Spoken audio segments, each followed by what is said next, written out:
오늘 명상을 잘하는 방법에 대해서 좀 말씀드리도록 하겠습니다. 어떻게 하면 명상을 잘할 수 있을까요? 보통 이제 운동하고 명상은 좀 비슷한 데가 많은 것 같습니다. 운동 골프를 칠 때 이제 너무 잘 치려고 그러다 보면 오히려 또 잘 안 되더라고요. 그냥 무심결에 탁 쳤는데 아주 기가 막힌 볼이 나올 때가 많잖아요. 그것처럼 첫 번째 명상 잘하는 법은 첫째가 명상을 너무 잘하려고 하지 않는다는 것입니다. 놀랍지 않습니까? 너무 잘하려면 오히려 안 되는 역효과가 나는 경우도 많으니까. 두 번째, 명상에는 그래서 속교심과 치구심을 버려야 선매될 수 있다 이런 말이 있어요.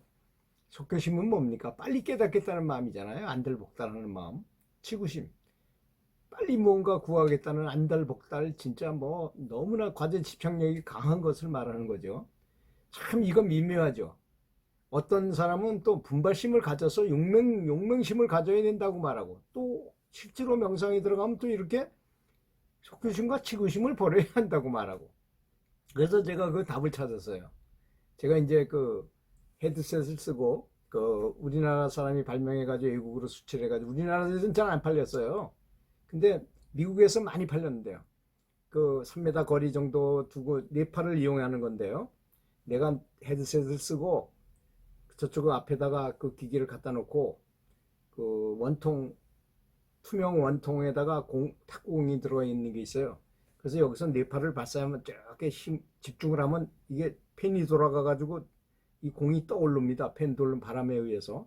그래서 쑥 올라가 버리면 그거 안 되는 거고, 올라왔다가 그 중간쯤에 표시가 있어요. 거기에 그 눈금에 있는데 정확하게 위치하게 되는데, 그게 아주 참 미묘하더라고. 너무 힘을 주면 쑥 올라가 버리고, 너무 힘을 놔버리면 뚝 떨어져 버려요. 그럴 때 어떻게 됩니까? 이것도 아니고 저것도 아니고, 힘을 집중한 것도 아니고 안 집중한 것도 아닌 상태로 집중해야 된다는 것이죠. 여러분, 이 말이 아주 굉장히 중요한 말입니다. 그래서 이걸 사수비수라고도 말해요. 지키는 둥 마는 둥 한다, 이런 이제 중국말로 그런 표현을 썼는데요. 사수비수, 아주 좋은 말이라고 저는 생각하거든요. 우리나라 말로는 어떤 적당한 말이 없기 때문에 이렇게 얘기하는 거죠. 그래서 지키는 둥 마는 둥 한다 하는 것이 굉장히 중요하다. 세 번째는 강력하게 집중하다 하려고 그러다 보면 이게 모든 에너지가 다 위로 올라와 버리잖아요. 그래서 상기병이라는 병에 걸려요.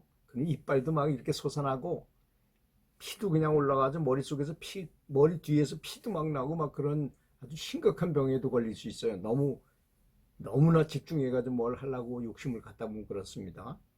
참 이런 기본을 알고 명상을 해야 되는데, 옛날에 그래서 그런 걸 모르고 그냥 욕심을 가지고 그냥 일도양단하겠다고 그냥 용맹전진에다가 그렇게 상기병에 걸린 사람이 많다 그래요. 참선하는 분들 중에서. 네 번째, 욕심을 가지고 서두르게 되면 그래서 일을 그르친다는 것입니다. 오히려 역효과가 난다는 것이죠. 다섯 번째,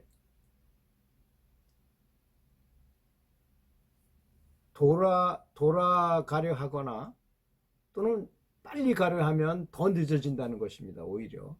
그래서 스승님들의 말씀을 이게 액면 그대로 받아들이면 안 돼요.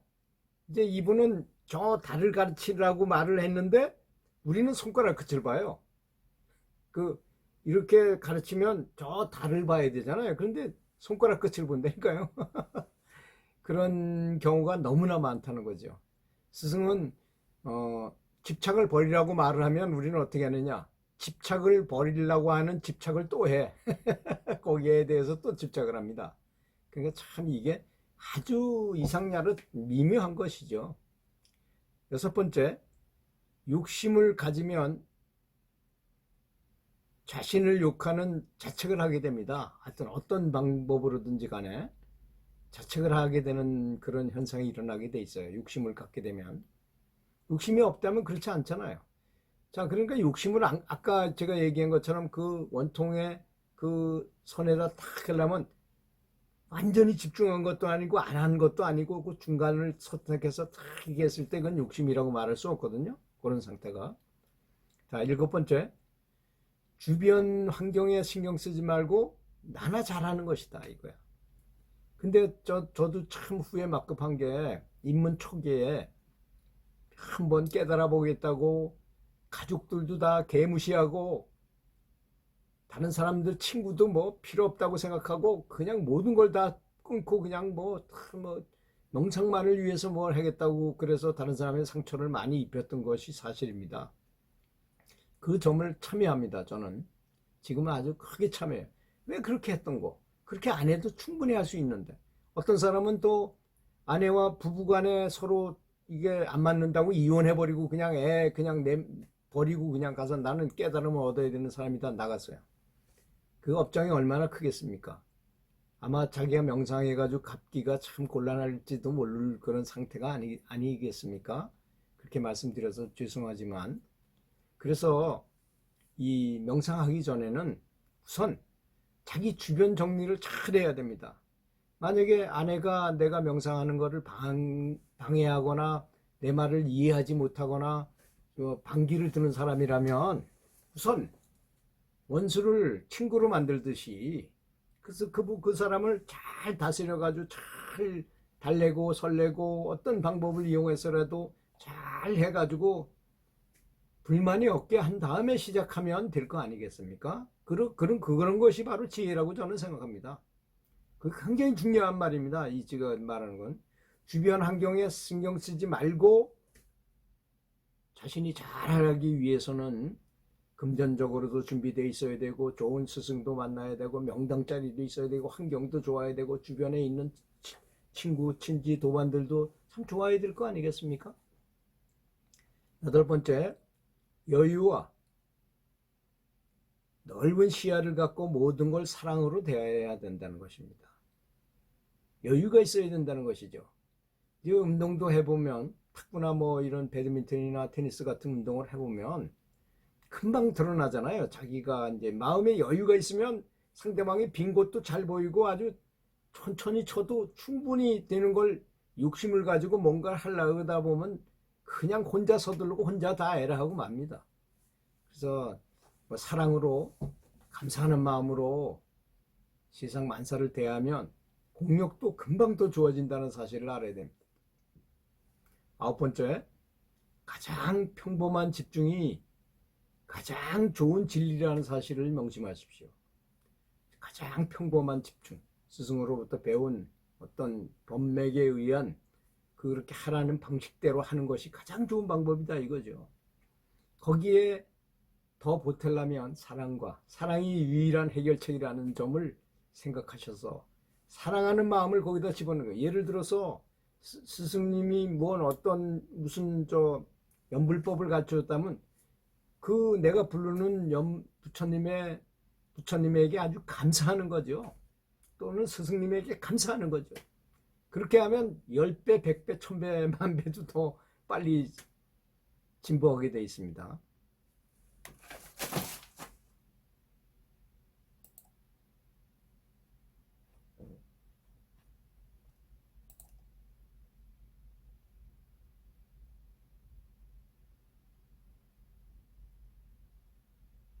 자, 11번째, 지혜 안에 집중하고 스승께 깊이 감사하라는 것입니다.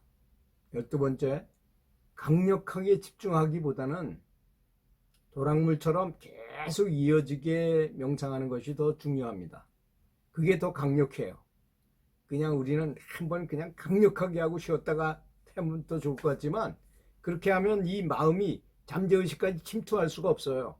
사실 우리는 내 생각으로 뭘 하려고 그러는 것 자체가 이미 잘못된 거예요. 따지고 보면 왜 그러냐? 뭐 눈, 코, 귀, 입 이렇게 해가지고 이게 육식이잖아요. 6가지 눈, 코, 귀, 안, 입, 이슬, 신, 의가 거기다가 말라식이라는 잠재의식이 있고 그 다음에 아레아식이라 뭐 칼융이라는 사람이 이 불교의 유식학을 가지고 활용해서 하다 보면 이름을 바꿔서 그렇죠. 말라식입니다. 원래 그 잠재의식이라는 게 그 지나서 아레아식장에 들어가야만 그게 불성이거든요.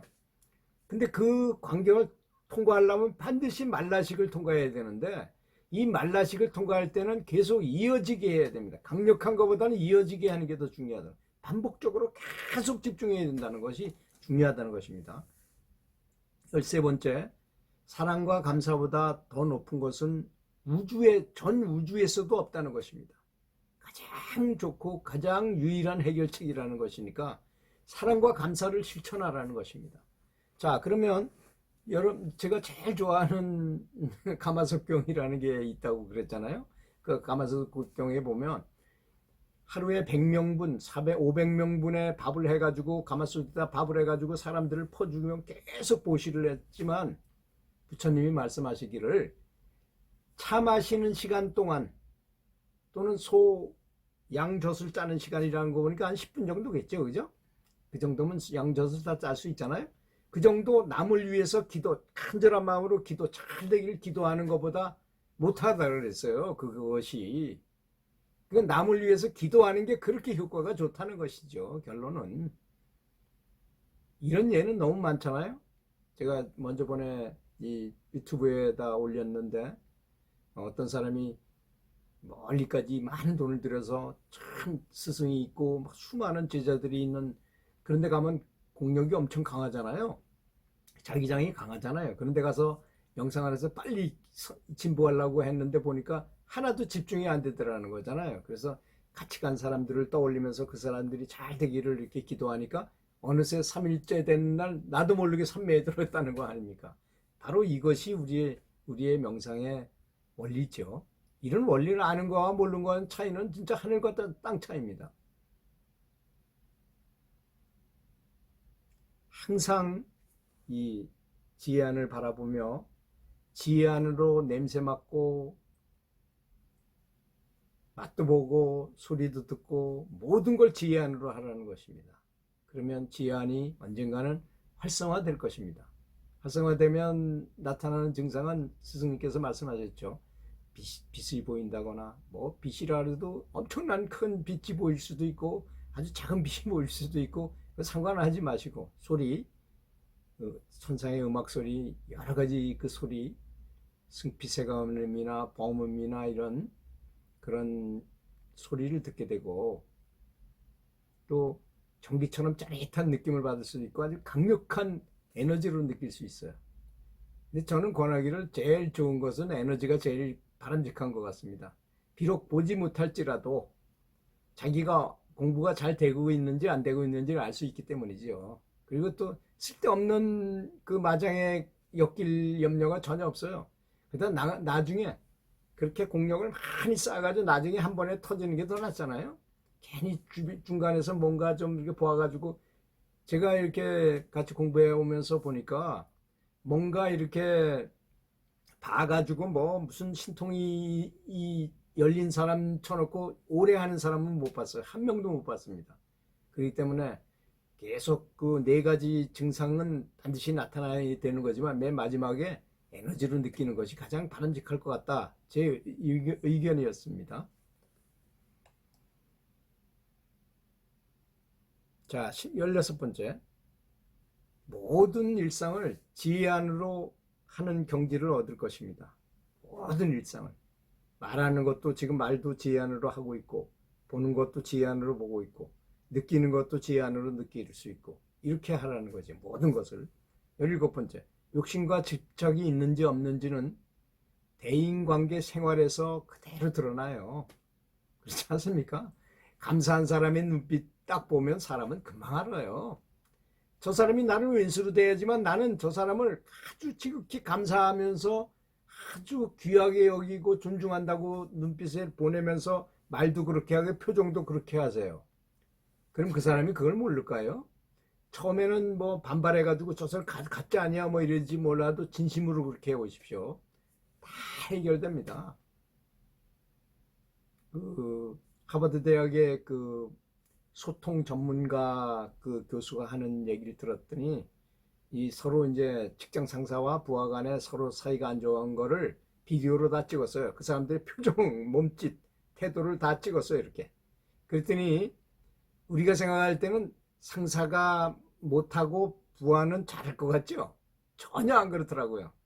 상사가 인사를 했는데 이 사람이 안 받았어. 부하가 인사했는데 이 사람이 안 받은 것들 이런 3가지 때문에 사소한 거 3가지 때문에 왼수가 돼가지고 이렇게 얘기를 하면 실제로 이 부하 직원이 더 다 째려보고 많이 인상 쓰고 말도 표정도 아주 엉망으로 하고 그러더라는 거예요.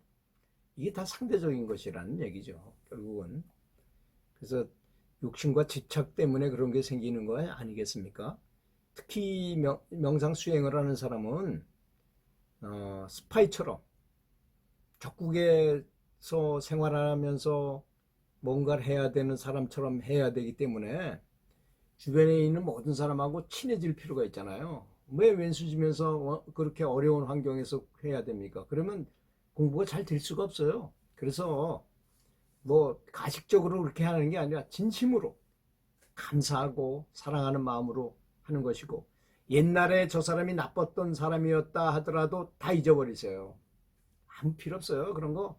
내가 죽고 나서 내 자식들이 나를 계속 기억하면서 살아야 되겠습니까?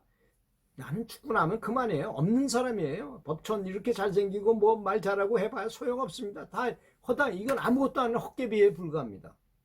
있는 것은 오로지 내 속에 있는 영혼, 아레아식 장까지 들어간 그 불성, 성령, 이것만이 있는 거 아니겠습니까? 그래서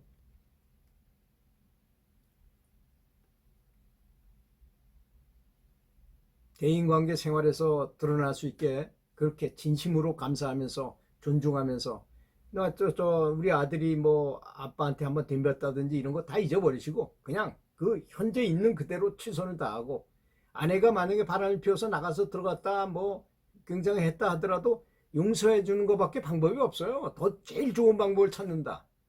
그 사람하고 이혼해가지고 그 사람한테 큰 상처를 줘봐야 나중에 저한테 엄청난 그 안갚음을 하려고 그럴 거 아니겠습니까? 제일 좋은 방법은 아무리 나쁘고 마음에 안 드는 사람이라 할지라도 친구가 되는 거예요. 절친이 되는 거예요. 친해서 그 원수를 다 없애버리는 거예요. 그럴 때 진정한 원수가 아픔이 끝나는 겁니다. 항상 기뻐하고 쉬지 말고 집중하고 범사에 감사하라는 말, 이 바울이라는 사람이 한 말인데요. 그 말보다 더 좋은 말은 저는 어떤 경전에서도 찾지 못했어요. 그만큼 중요한 말, 아주 함축적이고 간단 명료하게 수행자에게 해야 될 행동 지침을 밝혀준 얘기입니다. 항상 기뻐하라 이거야. 쉬지 말고 기도하고 범사에 감사하라. 아주 작은 일이라 하더라도 깊이 감사하라. 작은 일을 새롭고 신선하게 바라보고 강력하게 바라보고 전혀 처음 해본 것처럼 다시 익숙한 것이라도 다시 생각해보고 이렇게 하라는 얘기죠. 19번째, 웃는 것도 좋지만 눈물을 흘릴 정도로 감동이 몰려오도록 하라는 것입니다. 어떤 방법을 사용하든지 간에, 그래서 명상할 때 눈물을 흘릴 정도로 눈물을 흘릴 수 있는 방식을 많이 개발하십시오. 그게 어떤 방법이라도 상관없습니다. 하여튼 영원히 감동될 수 있도록. 그런 걸 못 찾으면 진보하기가 어렵습니다, 사실. 그런 방법을 어떤 방법으로든 간에 찾아야 돼요, 자기 나름대로. 그래서 눈물을 그래서 제 스승님은 침묵의 눈물이라는 시를 쓰셨는데요. 그 책 제목이라는 건 굉장히 중요하잖아요. 이게 행복 호르몬하고 관계에 있는 거 아니겠습니까? 아무것도 안 하고 있는데 침묵 속에서 눈물이 흘렸다. 청아 선사님이 기자가 찾아갔을 때, 스님 이렇게 한가롭고 아무도 없는 데서 혼자서 무슨 낙으로 사십니까? 그랬더니, 나 무슨 소리냐? 나 지금 너무 행복하고 너무 좋아가지고 눈물이 너무 나와가지고 수건 2장을 옆에다 걸어놓고 연불한다는 거였었어요. 왜? 눈물이 너무 나오니까, 너무 행복해서. 감동의 눈물, 지복의 눈물인 거예요. 여러분, 지복의 눈물 몇 번 흘려보셨습니까? 지복의 눈물 한 번 흘릴 때마다 엄청난 진보를 하게 된, 최고의 진보한다는 사실 꼭 명심하시기 바라겠습니다. 자, 20번째 마지막입니다. 7가지 무를 행하라는 것이죠. 무조건 명상하라. 무차별적으로 명상하라. 무시로 명상하라. 무릎 꿇고 명상하라. 무안에도 명상하라. 무엇보다 먼저 지혜 안에 집중해라. 이렇게 하면 반드시 성불하는 날이 그리 멀지 않을 것입니다. 감사합니다.